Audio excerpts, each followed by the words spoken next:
गणेश के मम्मी आ सुने छिए आ कनी एक रति पावर भांग कनी पीस का पिया न दियो अपना हाथे। दुनिया में रंग बिरंगक चीज छै, ओ सब अहाँ के नहीं खा होइया, अहाँ के भांगे भावैया की? ओ भांगे न हमरा चाहिए, हमरा भांग खुआ दिया फिर हम मस्त भ जाए।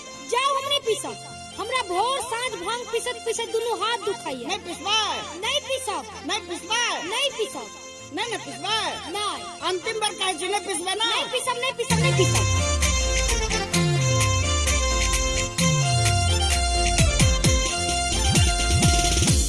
एखन अपने सब सुन रहल छी एपी प्रोडक्शन के प्रस्तुति।